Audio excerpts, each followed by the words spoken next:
Hi everybody, Dan Ullman, Mike Beer, the DRF Bets Race of the Day for Saturday, March the 24th. It's the Grade 2 Santa Monica for Fillies and Mares, race number 5 at Santa Anita. If you sign up for a new DRF Bets account, you know the drill, $150 sign-up bonus for a new account. DRF.com/join is where you need to go. The promo code is TV150. Short but select field for this year's Santa Monica. You can download free Formulator past performances for this race on the Race of the Day event page at DRF.com. Mike, let's take the field in post position order. The number 1, Marley's Freedom. Draw a line through her last race. She missed the break by 5. Yeah, I don't know what was going on there. She didn't break that well. She just wound up way too far away in that race.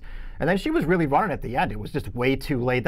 It's not as bad a performance as it looks on paper. And obviously, her races prior to that, you know, they were pretty good, and she felt like a filly who was really headed the right way. Down towards the rail again. The connections have to be worried that another similar start would doom her. Jordan's Henny's no star, but she came back to run okay the other day in the inside information with an 87 buyer. Marley's Freedom's kind of hoping for some pace. Now, I think you and I might disagree a little bit with the Timeform US pace projector. Let's throw it up right now because they've got the quick Selcourt, the 5, out there on a lead that could favor horses on or near the lead, but the 3 Paradise Woods isn't just going to let Selcourt get away with murder, is she? No, I'll be surprised if Selcourt's that clear at the first call in this race, because I feel like Paradise Woods is going to be a lot closer than that. That would help horses like Marley's Freedom, horses like Just a Little Help, horses that might need a little bit of help from a class perspective. I've always liked Just a Little Hope, but they've tried her against Paradise Woods in the La Brea, and they tried her against Selcourt in the Las Flores, and it just didn't work out for her. Her last race on turf was promising, and I think that's what she is right now, sort of a listed optional claiming type horse, a 1-run closer. That pace scenario doesn't work against these kind of horses. Yeah, I mean, she's hoping that pace projector doesn't come true in this race, because she's just sort of that 1-run closing sprinter,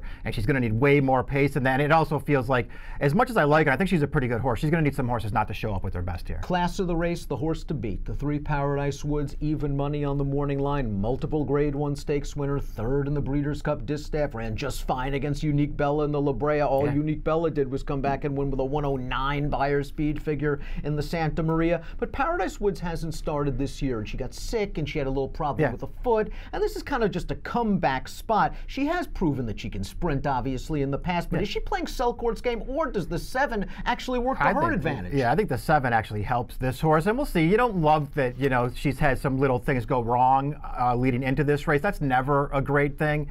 She ran well in the La Brea last time, though. I mean, I still think Unique Bella was just a little bit better than her in that race, but considering the position she was in early, sort of between horses, I felt like Pratt had to go a little earlier maybe than he wanted to in that race. He took it over through the turn.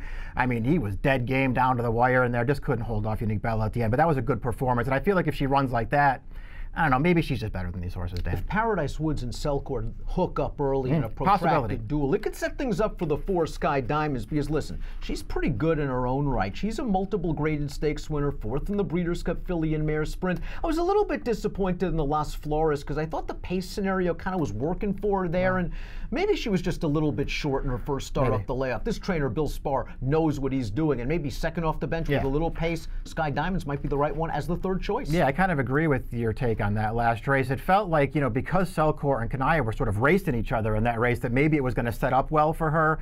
She was just trying to grind them down at the end and just couldn't quite get there. I thought all in all, as a starting off point, it was fine. The question is, you know, if that's her best race, and it feels like that's probably her best race, is it going to be good enough in this field? Maybe it is and maybe it isn't, but it certainly is going to help her if the 3 and the 5 hook each other early. Perhaps the track was against her last time, and with Selcourt, you might probably want to be forward on February the 18th at Santa Anita. Selcourt went out there with a very sharp Konaya right now and battled her all the way across the track, and she was best at the end of the day to win by 3/4 of a length. Really, the key for her is the 7. She draws advantageously on the outside. She can play the break. I think Tyler Bays is going to be on a send with her unless Paradise Woods is just hustled out of there completely, but the outside post is a bit of an advantage. Really, she has come back good this year. The question is, can she get the 7? I think she can. Yeah, maybe she can. She's run the 2 best races of her life in her last 2 starts. You know, I know she got a 100 buyer last time. I wasn't thrilled with the Las Flores, because I do feel like, even though she and Kanai were racing each other, I just felt like they had the best of it. And I think the closers might have been a little up against it that time. And Paradise Woods is so fast in this. I don't, even if she's sending, I think she should be sending, I don't think she's outrunning Paradise Woods to a clear lead here. Let's take a look at our top selections for the Santa Monica Stakes. Your DRF Bet Saturday race of the day. You're going with Paradise Woods, the most accomplished horse in the race.